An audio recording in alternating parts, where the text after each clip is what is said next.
Hey, good morning, and well, maybe not as good of a morning. So, if people have noticed if my Twitter comments, haven't really been exactly thrilled about repeatedly getting asked to update again. I know I'm in 1.7, I know I'm like basically 4 years behind on updates at this point. At least I think it's 4 years. Let's actually find the exact date here. So, if we go first, comments here, by the way. You guys can check this out yourself. Basically saying, yeah, I'm behind. It's taken a while. This kind of got sparked by one person making a comment on Twitter saying blame the 1.7 mod developers who are keeping the community behind. And my mod showed up like fifth in the list, and because of that, I've received several comments and emails asking me to update so I'm not dragging the community behind. My note, they're not asking me to update because they like my mods. They're asking me to update because they feel I'm dragging the community behind. And I would show those emails, by the way, but there's no point. Most of them are just crap, and they're on accounts that more than likely were created just for this purpose so they didn't get in trouble for things. Anyways, let's go figure out when the release date of 1.7 was. So, Minecraft 1.7.10 release date. Because I kind of just want to make a point here before we continue. So, 1.7.10 came out on June 26th, or yeah, June 26th of 2014. So that basically means next month I am almost exactly 3 years from that update. And then if we actually pull this open here.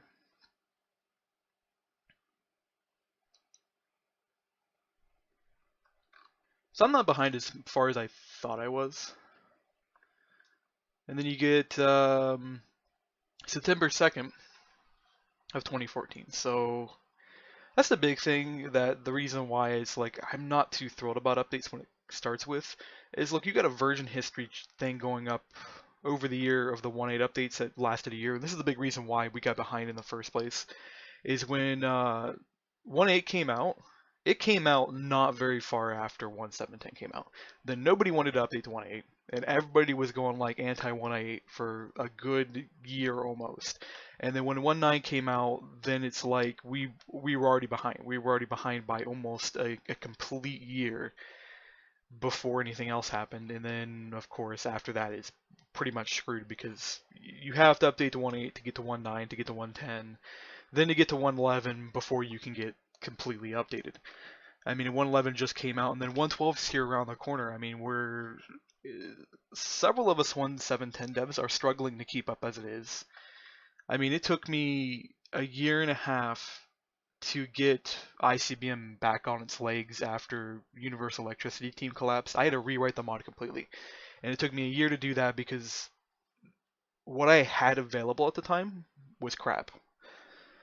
And yeah, so we had sort of updated to 1.7.10 right before the Universal Electricity Team fell apart, and we sort of had functional versions, but everything was left in a state of disrepair because ICBM was pretty much abandoned near the end of Universal Electricity's lifespan.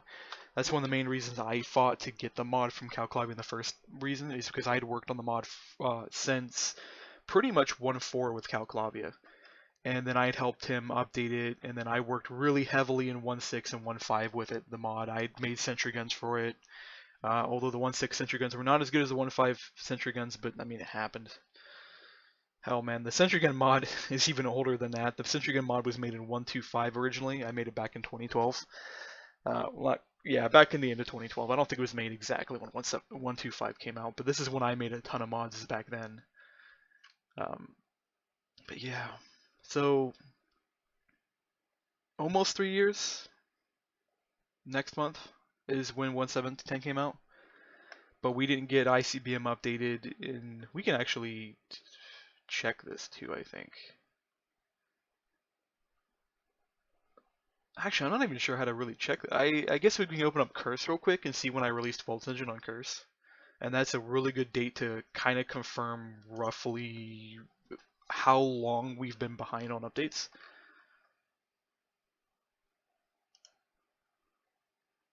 So get Voltage Engine. So this was created 2015. So this is Voltage Engine is only 2 years old.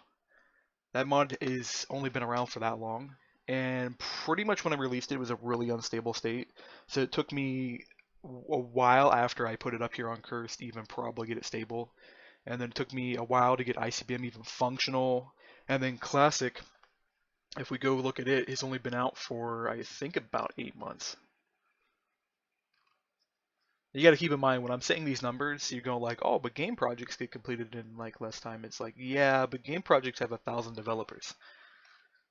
I'm not even joking on that. I've actually seen some projects with a ridiculous amount of developers. I think Halo was made with like about 600, 700 just programmers, not even including the rest of the stuff. So this was published here. Yeah, it's been out for a little over a year. That's when the project was created, by the way.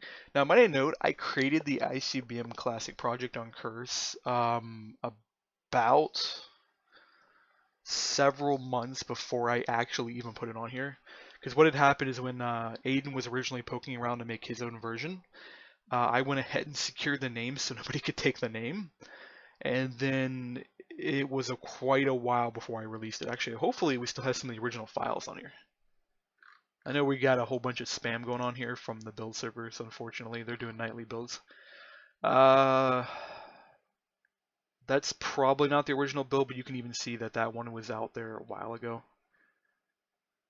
I have no way to confirm when the original builds came out. I could probably go through Twitter. That would actually be a really good indication. We probably could use the overview comments too, like how far do the comments go back, because that's a really good indication as well of when release dates were. We only got 2 pages of comments on here. It's a really good thing as well here.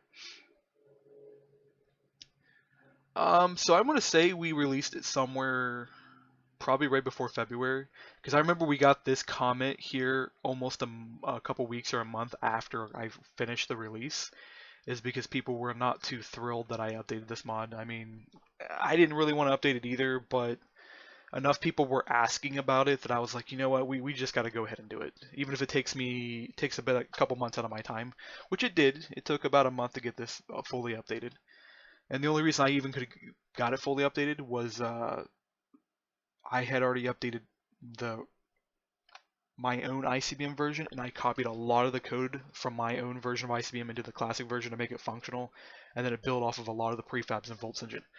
That's what most of our time has been actually spent on too, is Volts Engine. I've been spending huge amounts of time writing backends for it. I've been constantly trying to make it do things that a lot of other mods just flat out do not do. I have a JSON content system that rivals Mojang systems, rivals even the stuff that they're making right now for the newer versions. Because I can sit there and I can make any piece of content I want out of JSON, and I have a really strong backend to make better JSON loading support. So if somebody wants to make some kind of JSON content for Volts Engine and there's no loader for it, it's really easy to build a loader. There's actually now even a reflection-based injection system, so you don't even have to do anything. You just have to go, okay, here's your class. Here's all of the fields that relate to my JSON fields. Here's a name inside the JSON files, and then here's the type they are, so we know how to load them. And it'll go ahead and inject it, and very little work was required. You just had to make the processor, and you had to tell the processor to initialize. But yeah, moving past that, because this is depressing stuff. This is the reason why, like, I always get a little antsy about dealing with modding on a daily basis, because people constantly poke me about this stuff. It's like, it's only been 3 years since 1.7 came out.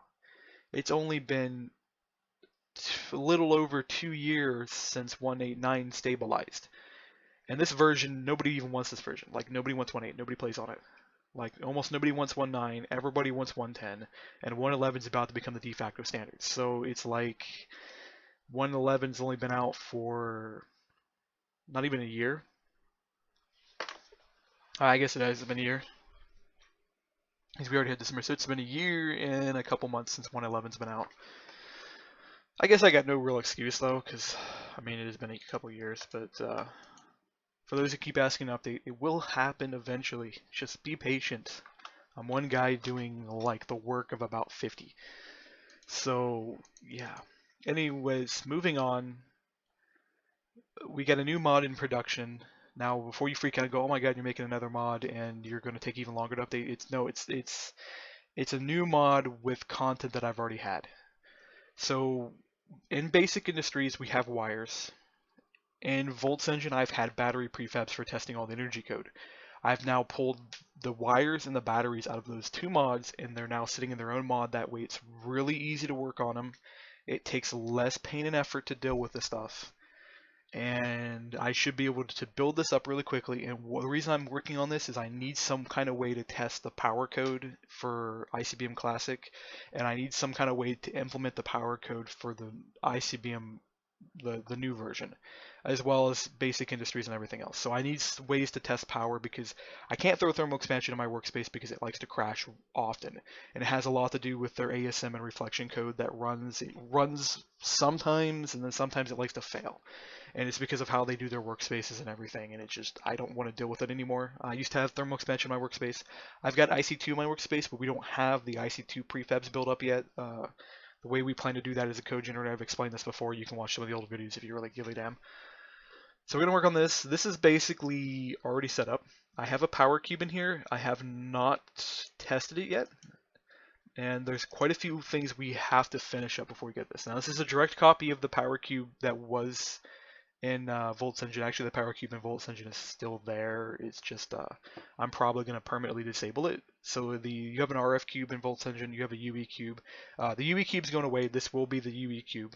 So this will be our universal cube that'll run everything. Right now, it does actually apply with the universal thing, and it does do our energy wrapper. And our energy wrapper does RF code and UE code for us. It does not do IC2 code at the moment because I have not figured out a way to do IC2 code without it breaking.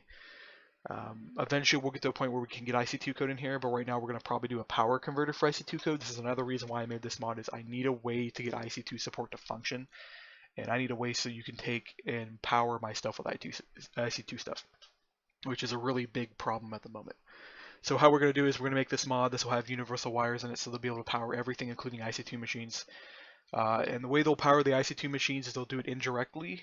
So the universal energy system can power IC2 stuff indirectly, but it can't receive energy indirectly. You have to directly implement IC2 support, or it doesn't work. And I don't really like IC2 API for that reason. I don't like a lot of energy APIs for that reason as well, because you can't indirectly power things. With the UE code, you can do it. We have an iEnergy buffer, but you could wrapper this or do whatever. I mean, the only thing this is used for is to get an energy buffer, and your energy buffer pretty much describes everything about your power system. So theoretically, I could make a wrapper that would go, okay, does this tile at this location have an energy buffer? And I could create a system where you could register a handler that would return back an energy buffer at that location, so it could automatically provide power support. But that's kind of what the universal energy system does. It auto converts for you. It kind of acts as that wrapper. So this will power everything. This does use UE units by default, but there is conversion systems built in to go back and forth. So you can go to RF, from RF to UE. It's built up rather nice, actually. It's got a lot of handlers in it. And you can register new energy handlers at any time. And then it'll cache the energy handler, per storage unit, per object. Objects are used for items primarily, by the way, so it does items as well.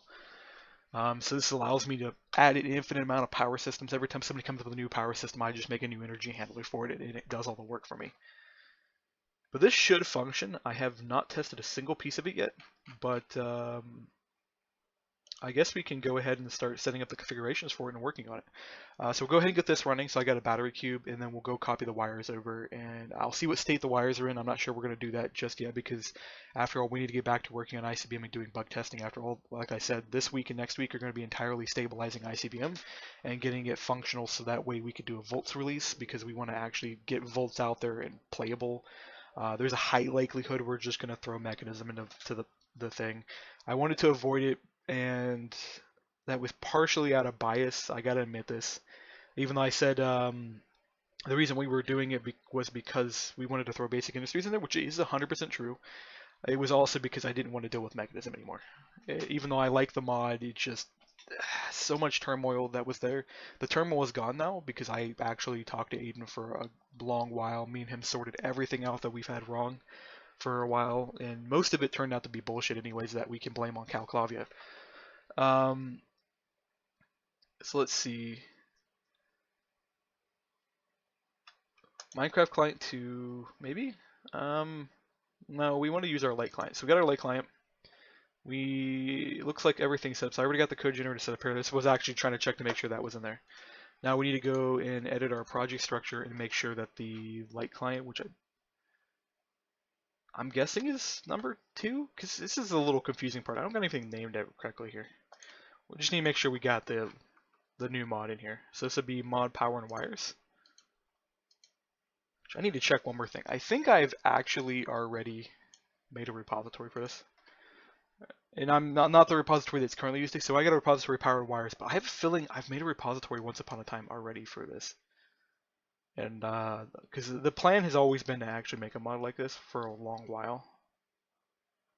It's probably at the bottom here. Because we got farm tech, which I actually need to work on here. That one's basically going to be a farming mod dedicated to farm automation, but it's also going to have really cool things like ability to pick up chickens, put them in cages, auto farm eggs really well. The main reason I actually started on it is I wanted to auto farm eggs without having to do in-world items because it was a little laggy when the chickens would bounce up and down the water, because that was the classic method you used for farming chickens. I'm not seeing it. We got so many mods in here. I need to move all the SMB mods over to their own repository here eventually, but I haven't got around to it because it'll take like probably all day to do. If I had a repository for this, I must have deleted it a while back, because I probably changed my opinion at some point in time when I was deciding to do a wires only mod, and I went like, yeah, now let's not do that. But we have one now, so we're going to go ahead and test it. So we're going to hit run and debug light client, and we're going to see if this does function. We should have a creative tab. This is JSON loaded, so there is a JSON file for this that actually describes the tile and describes its rendering. The rendering we are going to be working on a brand new system for here. Let me go and pull it open here because, okay, that's the textures. Where's the content package at? Oh, it's down here. I want to lose my head if it wasn't attached. Okay, so part of the new system is we're going to be implementing a for method. Now, the battery has 15 textures that actually do run. And actually, this needs to go up one more value. So this has 15 or 16 state textures that run and actually do all the work, including one side texture. So we got a side texture which just acts as a flat out blank canvas.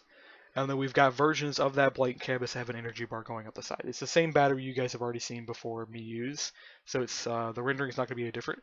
But this for method is not implemented yet. So when we go to get in game, we're not going to get a visual item here, and we don't have any metadata for this at all. So we don't have any subtypes in the GUI.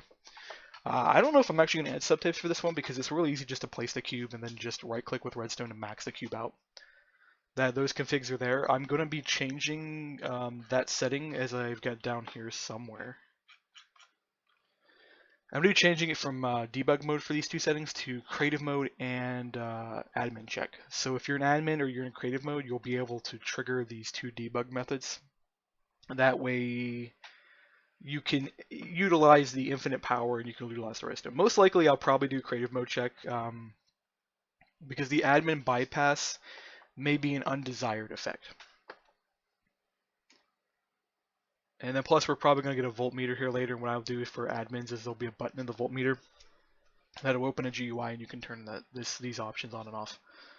Because that'll be most likely the best result. And the voltmeter, by the way, is going to do a lot of other things. We'll probably have a really low-tech voltmeter that'll be made out of wood and stuff that you can get just the voltage of the wires, and then you could we'll probably do voltage, ampage, and we'll do wattage with it as well. So if you get the voltage and the ampage, it'll calculate the wattage for you, and it'll probably be in default in wattage settings because most of you guys don't care about voltage and ampage, and I don't blame you guys because that's there's a reason why you have electricians and engineers have to deal with that stuff because it can be a bit confusing. Even though it's only two numbers, people get confused with those two numbers. Because by the way, for those who are not familiar with electricity, voltage is your pressure, ampage is your flow rate. You multiply the two, you get your amount of energy flowing through the wire at that given time. That's your energy, by the way, is measured in watts, work hours. I think is what it, or not work hours. Watts is a joule per second or something like that. So it's a measure of time. And it looks like our mod did fail to load.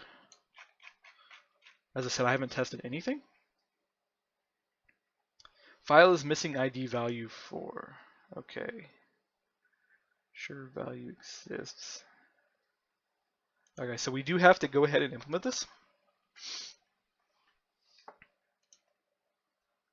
And this needs to be implemented. Needs to be implemented up the chain somewhere.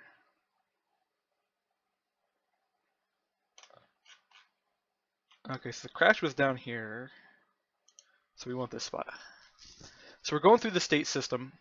And what we want to do is we want to detect if it is running or if it's doing a for loop. And then when we detect a for loop, we then want to run each entry through the for loop through this state system. So we're going to have to segment this out here. And we're going to have to do a bit of work. So it looks like in order to get our mod to load, I'm going to have to fix this. So void handle. And we want to copy the contents inside of this. And we're going to have to pass a few things in. So this would be JSON element is what first thing we're going to want to pass in. We're going to need the override render type.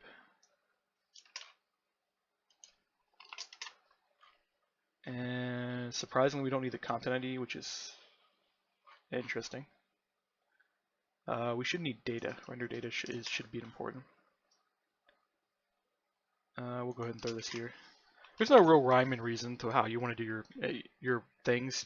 Theoretically, what you want to do is you want to put your most important data on the left, least important data on the right.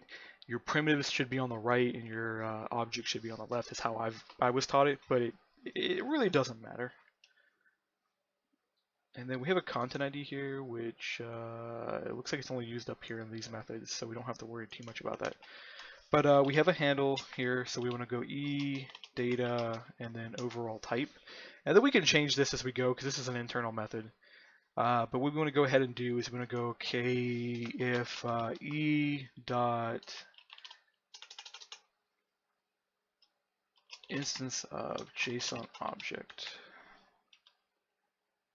I think every single one of these is a JSON object by default, so we can go ahead and do that. And then what we can actually do is go ahead and do this real quick, so this saves a bit of time. So we can go and grab that piece, put this up here, and then we can pass in render state objects. This saves a little bit of time because we actually have our render state object. And then what I can go is go, okay, if render state object has for. So if we have a for loop in there, there's it's slightly different behavior we want to pull off. And it's not a very complicated behavior either.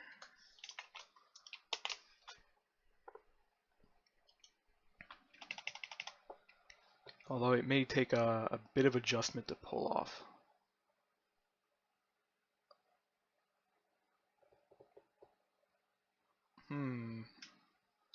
Because if we go look at this, what I need to do is I need to replace this number with the number of the for loop. And I'm trying to think of the best way to do this because I want to make it as modular as possible because I also need to change it down here. And what happens if I need to change it down here as well? If I need to do some mathematics, if I need to change the render type. Right now I think I'm just going to target ID, and I wonder if I can go ahead and copy the whole render state and then go in through each line and go, okay, if you're a string render state, just do find and replace and see if it'll let me do that. I think that is a possibility. We could do a recursive copy, and then if we find any state that's a primitive and it's a string, we can go ahead and change it. Yeah, that's probably going to work. Anyways, we want to get our numbers here, so we want int start. We also want to ensure we have some values here, so we're going to grab this real quick.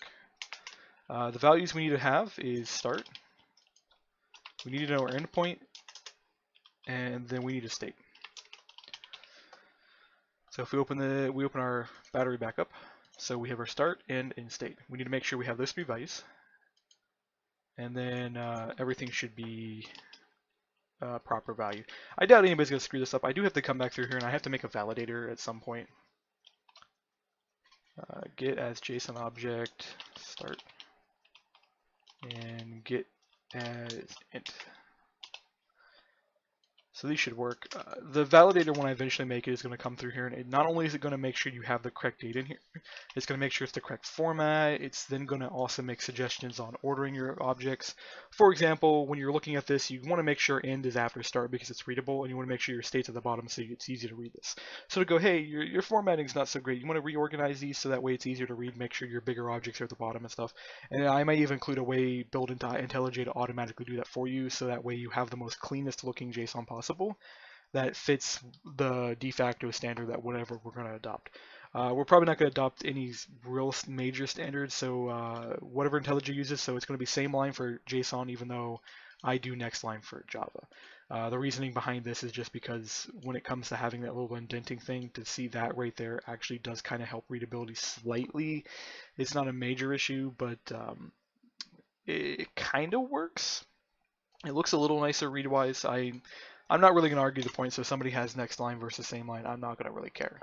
After all, I go back and forth all the time with programming projects. Most of my school assignments are next line because that's what the professors like. Where when I'm coding on my own, I always do, actually let me rephrase this. I don't know if I said that wrong, but the school projects are same line and then mine are next line. I think I missaid that, but I'm not going to bother to go back through the recording and check to make sure what I said or not. So we're going to grab and we make another JSON object. So this is going to be our state, and we're going to go render state object get as or get JSON object, and this will be our state. And that's all of our data. Now what we want to do is figure out some way to copy this, and then we also need to do a for loop. So we're going to go, and we also need to do a few other things too. So we're going to go if start is greater than or equal to end, we want to throw an exception. Throw new illegal argument exception. I need to make an exception just for the JSON reader, just so you know it's like JSON format exception. Start cannot be greater than or equal to end for a for loop. And then of course this will be caught up on the top, and it'll actually show the JSON data higher up, and that'll work. And we're going to go int I equals start. I is less than equal to end, because we're going to do less than equal to for the for loops. They're going to be a separate loop called until. Until will stop right before the end. So it'll do the same thing. We are not going to implement the until right now because it's not too hard to just use a for loop right now. Until will just be some syntax sugar, is how you call it.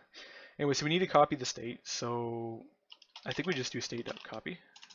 Clone, maybe? No.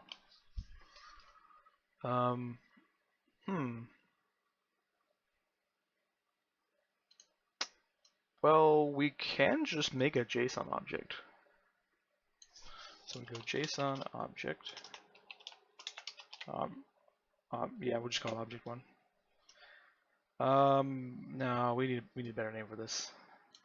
So this is going to be template is what we're going to call this, and then we're going to call this the state. That's what we call new JSON object. By the way, with the JSON library, which is what I'm using right now, you can actually make entire JSON structures. There's a couple other libraries I've used that you actually can't do this. They will force you to make the string text and then copy it back in, which is a thing you can do. It's not too bad of an issue.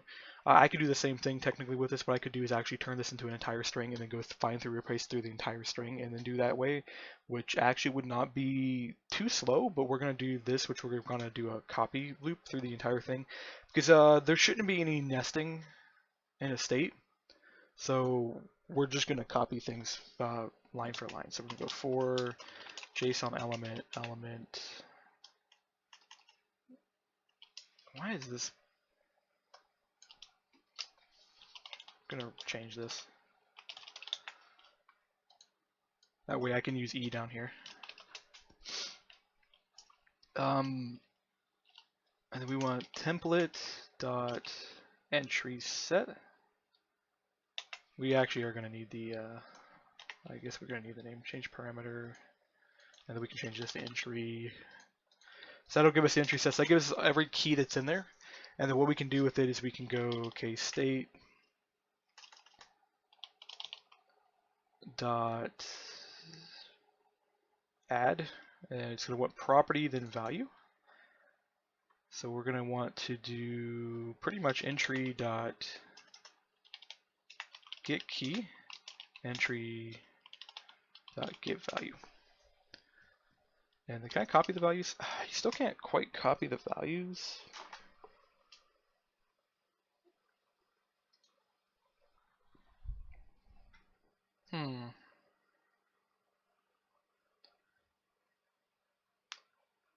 So what I think I'm gonna do this way. So if I want to go with entry dot get value is instance of JSON primitive,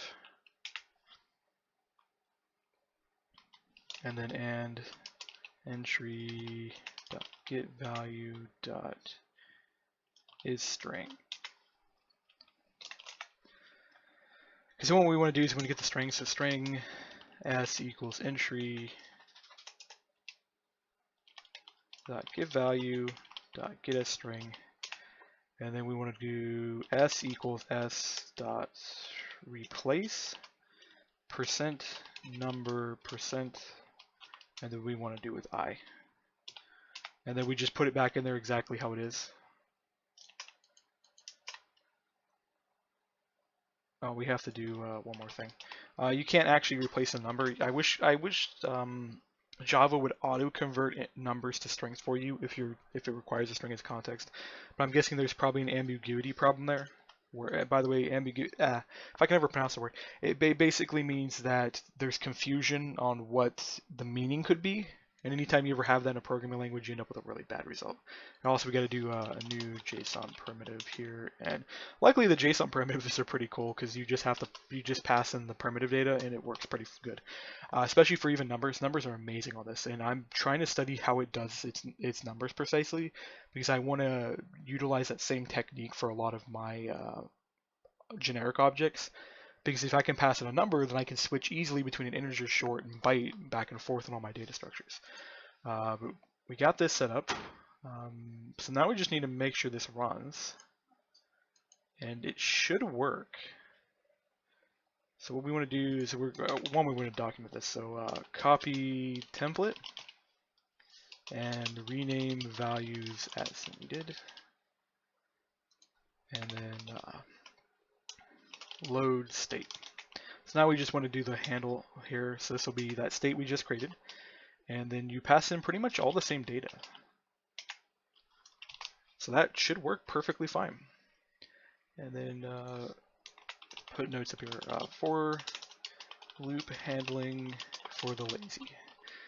By the way, I'm making fun of myself when I do that comment because I made this because I'm too lazy. Because I got halfway through writing this actually all the way out, and I was like, you know what, this is going to end up with 15 states, and if we decide to make higher detailed textures, which I do plan to do in the future, we may end up with like 30 or 40 states in here, and I'm like, you know what, I'm not doing that. By the way, when I eventually get around to it, we are going to do a JSON data object for the textures that will allow resource packs to declare how many states actually do exist for this.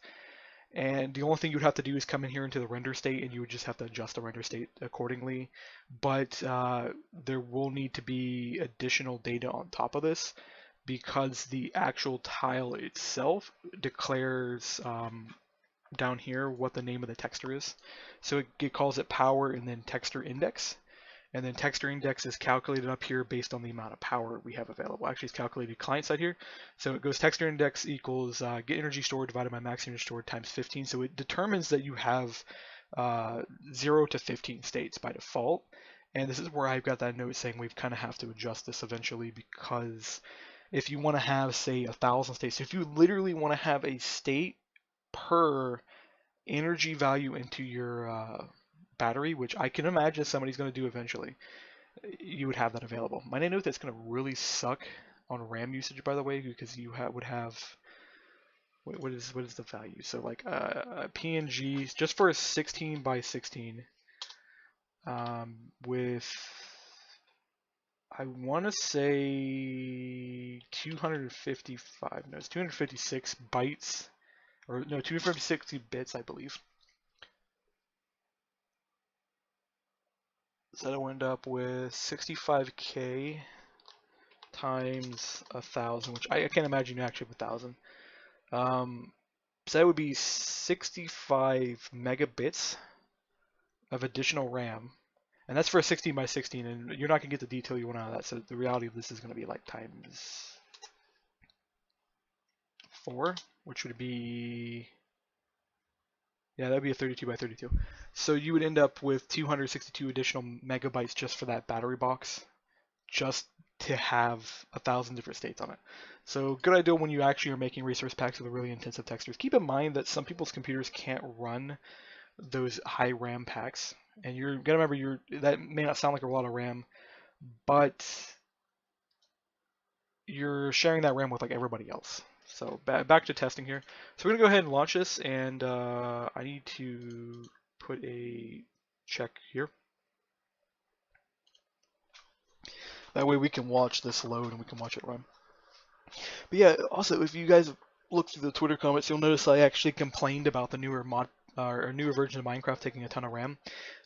This is still one of the many reasons I have not pushed to update quickly, is I know when I hit the higher versions, I'm going to actually have trouble updating the mods. How my workspace is right now, this takes about 5 gigabytes of RAM to run. Between the workspace, the tools themselves, so GitKraken, VoltsEngine, the tools running in the background, and then Minecraft itself, I can use somewhere between 3 to 5 gigabytes of RAM to just do that. And that's just one instance running, and you got to include if I start running a server to do testing, if maybe if I run another client to do even better testing.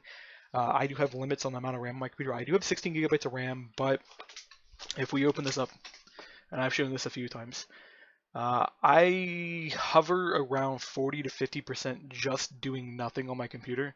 It's just Windows is a piece of shit sometimes. It has a lot to do with the fact there's a little bit of everything on the background. I keep killing this task too, and it keeps coming back up. I'm probably going to install TeamViewer off my computer because of that. But yeah, you can look at this. So we got Minecraft running right now. It's at 1.2 running by itself. Actually, no, it was right there. IntelliJ is at 1.2 running, and that's just IntelliJ running. Then you got Java here, which is starting to peak up to its normal 1-something gigabytes. OBS is surprisingly pretty good. It always stays under a gig. I've never had problems with it. I got Chrome, which Chrome does its thing. Surprisingly, even though people complain a lot about Chrome, I actually don't have a lot of issues with it. I know it has a lot of processes, but the processes are usually dead and dormant, and they're usually hovering down here, if you see down here. And between them, they stack up to usually about 300 to 400 megabytes of RAM with almost no processing time. Actually, it looks like we're stacking up. Yeah, we're about 400 megabytes of RAM, if not more. We see Minecraft here is using about a gig. IntelliJ is using about a gig. GitKraken, surprisingly, is actually pretty low. I actually saw it the other day go up to 500 megabytes, but I think it was in the middle of doing something when I was looking at it. At least I got away from SourceTree. SourceTree, I watched it use 2 gigs one day, and I'm like, ugh. 2 gigs to sit idle was how bad that was. But running a 110 pack, because I actually do have a 110 workspace already set up.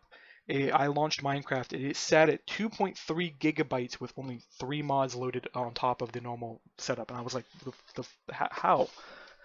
It just sat there, and I'm like, if I throw a lot of mods in here, I'm going to run out of RAM very slowly. And it'll be one of those creeping problems. There's actually a 100 mod pack I actually launched last time when 110 was still pretty new. And me and my buddy tried to run it because we were like, hey, we're looking for mod packs to run, and we wanted to run some of the newer mods. And we were like, oh, well, he ran out of RAM, and then I ran out of RAM. That's how it pretty much worked. We screwed something up here.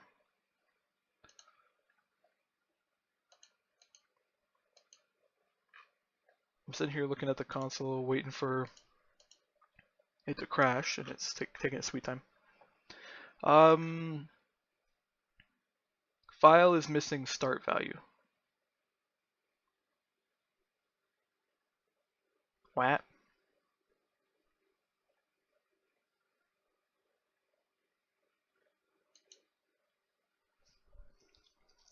Okay, I messed something up here. Let's take a gander.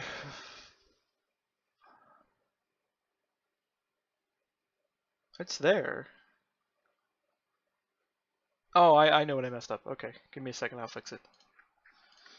So I grabbed the state object as it was, and I messed up here. So if it has this, then our render state object actually equals render state object dot get as JSON object 4. So we want to grab 4 because that's our new state loop, and that'll fix it. And we'll go ahead and launch. But yeah, so the newer versions I have RAM issues running. It's one of the many reasons I haven't updated. It's also, to be honest, I can make it work. So that's just kind of a light excuse, but it also has a little bit to do with a lot of my testers actually have trouble running the newer packs. My buddy Grogger, who does a lot of our models now, he can't run 110 at all. His computer just does not have the physical resources to do it. He has 8 gigabytes max, and of course he's running Windows 10 like I am, so he loses about 3 gigabytes or more to Windows, like like my computer does. Not mentioning he's got other stuff running on his computer, so he usually has about 4 gigabytes available, and some of the newer 110 packs actually take that much to run because of that state system and lighting system that they got built into there. There are adjustments that have been made, so there is a possibility that the versions now run better. I know Forge team and a few others have been working on pull requesting Forge to fix a lot of these problems because they know it is an issue. There's somebody I remember here about 6 months ago or longer pull requested and fixed the lighting system and freed up like 600 megabytes of RAM off of the runtime. And it does indicate just how bad the problem is if if they freed up 600 megabytes off of a lighting system. That yeah, and there's a lot of issues that are like that too. One of these days, I'll go ahead and I'll compare Minecraft side by side. So I'll go like, here's the 1.7.10 version, here's the 1.8 version, and we'll run them stock, and then we'll run them with a couple mods, and we'll just sit there and we'll stare at them as they slowly climb in RAM, and we'll do frame rate stability test. And probably there's already a video out there. Okay, so we're doing good here. It looks like everything's loading, and we got our system going. So we renamed our object. So we got our block power 0, so that is perfect. Added our object to there. So we got, if you can look up here, and why does it still got the thing here? Oh, because we goofed. Reload that real quick, and we'll watch it go through one more time, and hopefully I'm actually just gonna kill it and run it again. So we forgot to put an else statement here, so we'll go ahead and we fix that and stuff. Yeah, RAM usage is still pretty high. It's high in my opinion. I know I grew up in the 90s where your computer didn't even have 2 gigabytes of RAM. Like the computer I used for most of my early childhood up until I actually went to college had 2 gigabytes of RAM on it maximum. I still have that computer around here somewhere. I still occasionally use it because it runs games like Morrowind really, really well. And it runs some of the older games amazing because the hilarious thing about it, it had 2 gigabytes of onboard RAM. Its graphics card had a gig and a half. So its graphics card had almost as much RAM as the computer itself had. It was an amazing graphic card. At the time, I think a graphic card cost like $1,000. It came with the computer, so you paid like $2,000 for the computer altogether, and this is back in like 2000, by the way. So in today's money, that's like 2,500, maybe more. It was a Vizio computer, state of the line, and it ran amazing. I can still run some modern games on it. That shows you when you put high quality into your products, and Vizio had some of the highest quality products back then. I haven't really seen them produce a lot of computers nowadays. The last time I saw any of their computers was in a scrapyard. I was working at Goodwill, and they scrapped computers in order to make money for their charity. and they would sell these to Dell, and you would see countless computer after computer. I wish I could actually have bought some of those computers, but they didn't let you buy them for fear that you would try to steal the expensive parts, and they like to sell the expensive parts. They would refurbish the graphics cards and sell them. And it was sad. I saw some really expensive computers go through that. You know, like those really big rigs you see with the clear through sides that had the cooling systems in them. I saw a couple of those pass through there, and I knew those computers were worth like $4,000 plus. I'm like, oh, I would not mind giving my week's salary up just to get one of those. The sad thing is, whoever probably owned it previously probably burnt the CPU out of it, and they were literally selling it for scrap. Because we never got. I think only occasionally we got good stuff through Goodwill. If you guys are familiar with them, they do actually sell some decent stuff. So don't get me wrong, Goodwill's actually an amazing company. But most of the stuff that does go through their warehouses is crap, and you never see it in the stores. They end up recycling so much stuff. They recycle clothing, by the way. That was my actual job, is I sorted clothing and recycled it. And you got to imagine, I'm a programmer. I did this, and it kind of sucked a lot, by the way. I ended up quitting that job because the air quality in that warehouse is horrible. Although supposedly they fixed the issue after I left, but I never really asked.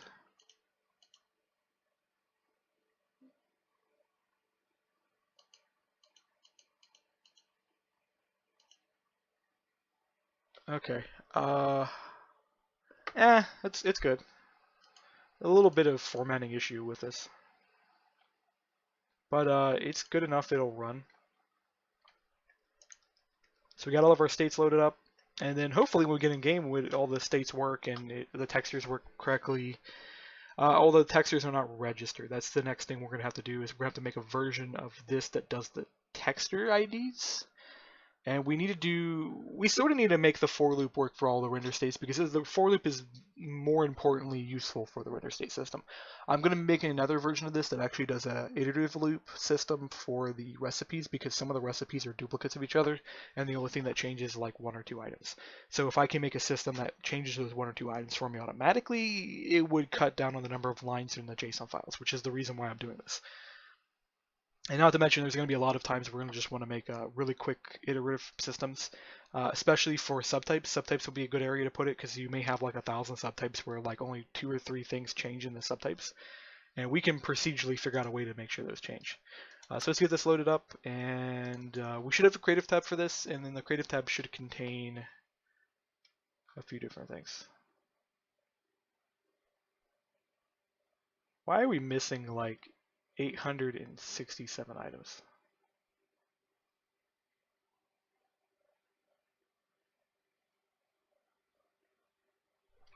Okay. I'm not going to really question it, because I think we just removed a couple mods from the workspace. I think that's all that really happened, but that's a lot of items. I mean, these are test worlds, so I don't really care what happens to them, but... Oh yeah, this is a test world I haven't opened in about a month, I think. Everything looks like it's here, so... Yeah, we don't have Artelex loaded anymore. That would be a big major piece there, because I think Artelex has almost 100 pieces of content by itself, and you times that by 2 because you have item IDs for the blocks as well.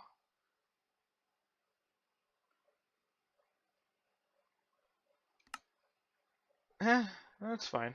And my audio is always low. I never get this why I come back to my computer, my audio is always low. Okay, so we're looking for... Yeah, right here it is. So yeah, the textures didn't load. The battery does exist though. It is placeable. Now we should be able to right-click this and get the power value inside. What do we got down here? Creative tab, failed to find fields. I don't even know where these are coming from. Some kind of reflection-based system. Can't tell if it's mine or somebody else's though. It's just got numbers in front of it, which is weird. So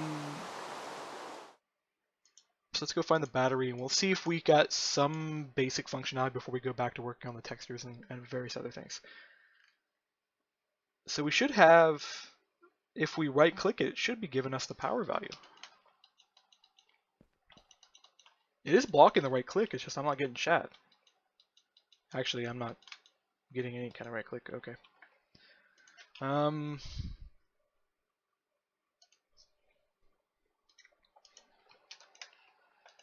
No, I'm not getting the event call. That's what I'm not getting. Oh, you know why we're not getting anything? Is I probably failed to register the tile entity. So yeah, we gotta do that. So we gotta go pop the battery open. I forgot to do the tile entity in here. There actually is some behavioral logic you have to throw in here for the tiles. And I just, last night when I actually learned for this, it wasn't last night, but this morning at like 1 a.m. is when I coded this. So yeah, another one of those sleepless nights. I almost thought about coding this entire mod yesterday and just getting everything, or this morning, I almost thought about getting everything knocked out and just completely done. That way we could go straight to things, but yeah, you see how that happened. I ended up getting it partially started. So I want to go down content here, and we're just going to grab one of the launchers here. Standard launcher should have what I'm looking for. Yeah, right here. We don't need any of these other values. I think we're good. Yeah, we don't need any multi-block stuff. I am going to be making multi-block batteries, by the way, in the future, but they're not going to be true multi-blocks. They're going to be networked multi-blocks. For those who are not familiar with those, when I was working for UE, we did a lot of networked multi-blocks. They were things like wires. Wires are networked multi-blocks, is what they actually are. They're a multi-block structure that is created via networking together of independent tiles to create something larger. It's one of the preferred ways when we were doing UE mods to actually end up making the stuff we were making. Anyway, so we want to get the name in here. We got the content ID down here. I don't think we actually need to tether the content ID to the tile entity because we're just doing block renders on this. So we can just use this ID. And we do need to register the textures, so we're going to get to the textures here in a second. But we need to make sure this is correct. So we want to grab the package for this. And then we need to put at the end of it the name we called our wrap tile. Now I already set up the wrap tile system and it should have already compiled as well. Let's go find the mod here. Yep, right there's our wrap battery. And our wrap battery is missing the energy wrap code, which is confusing because that should work. Tile wrap battery.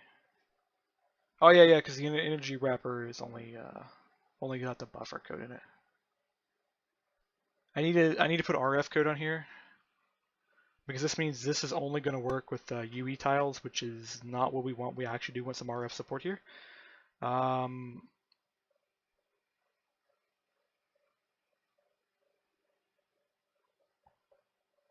make a template for RF code here later because what I do need to do, I need to make sure the templates are separated from each other, and that way you can get independent results. All of the templates we are going to make are going to call back to the energy buffer because that's the way we're going to handle code right now. There's going to be no other support for anything else because I do want everything to go back to universal electricity code because after all, this is my system, and if you want your own templates, you can make your own templates. But anyways, we're going to go ahead and launch this, and we should get some behavioral changes out of it real quick. We are going to still have to do the textures. The textures are going to be the same format. We'll have texture, and we'll do whatever that is. So let's get the, while we're in here real quick, let's go grab one of the texture objects at the bottom. This should have some texture. You know what? This is where I think I copied some code earlier, and it didn't have any texture IDs, which is weird. Should have something in here. But we can go borrow some texture IDs out of here. So what we want to do is for the texture, we want to do the exact same thing we just did. And we're going to toss this down here, and I'm going to wait till the game is actually running before I edit this file. Because if I edit it before the JUnit test run, and before the game launches, it's going to load when I'm actually editing, and it will crash before it loads. So let's go ahead and get this up. And we should be good. So I should be able to toss some stuff in here now. So we're going to have a texture here, and we want to make sure we get a couple things. So we're going to want to do block for this. We're going to need a name of the texture.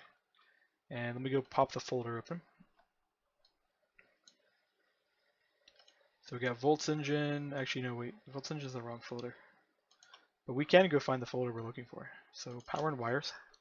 Source, main, resources, assets, power, textures, blocks, and then battery. So we're gonna one test to see if I actually can get subfolders here. I know subfolders do work for Minecraft, so that's something we can do. We want the side texture, so we want to go ahead and register this. This is going to be our default texture, so that way we actually have something. And this is where the trick comes in. I think we can just do this, and it should work. Theoretically. I haven't tested to see if the texture system understands subfolders yet. So this would be a good test for it. And then we want to get the name here. So battery side is the first one we're going to register. And then we're going to do the for loop for the second one. So we have two texture sets that we're loading pretty much.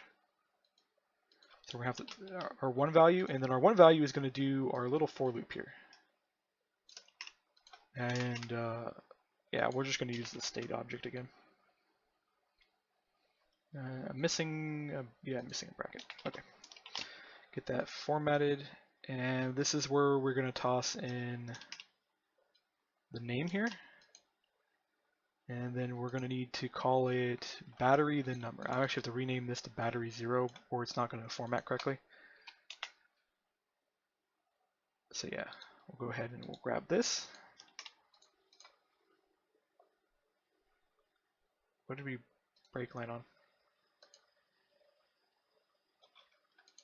Okay, yeah, we left our debug line in there. Hit play. I probably wanted to leave that open actually, but I'll go ahead and close it for the moment.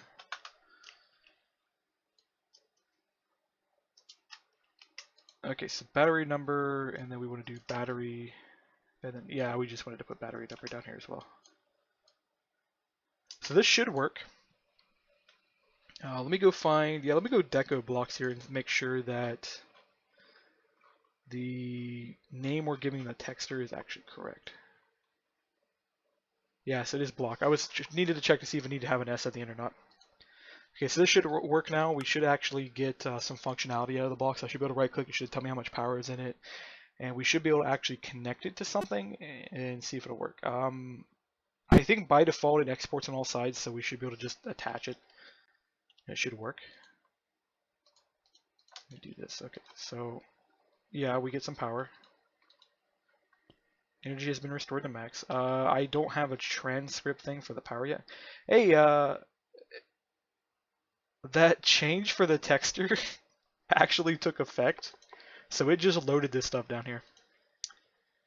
Even though it shouldn't have, because the domain is completely wrong. Somehow I got a texture on the item here. I got no clue how I got some textures on here, but I'm okay with this.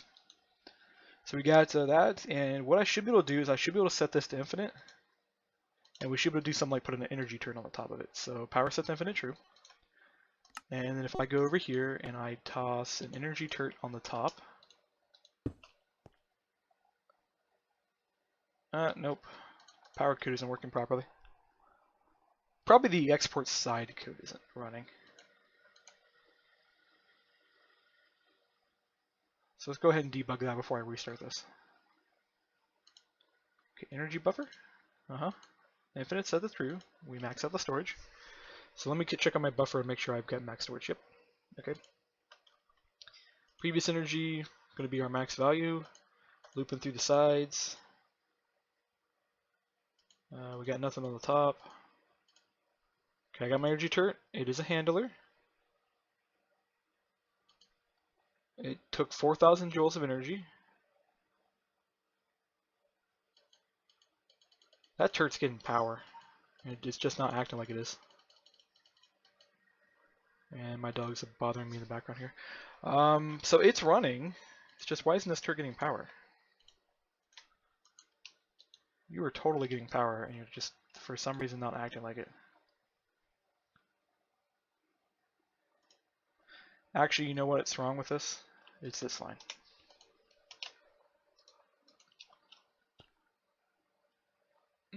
Maybe. Why did it really error out on me? Oh, it errored out because it couldn't load that file. I think it will not reload because we have access to that on that file, which is going to be the dumbest thing. Let's try again, see if it'll reload. It won't reload because we have the file edited.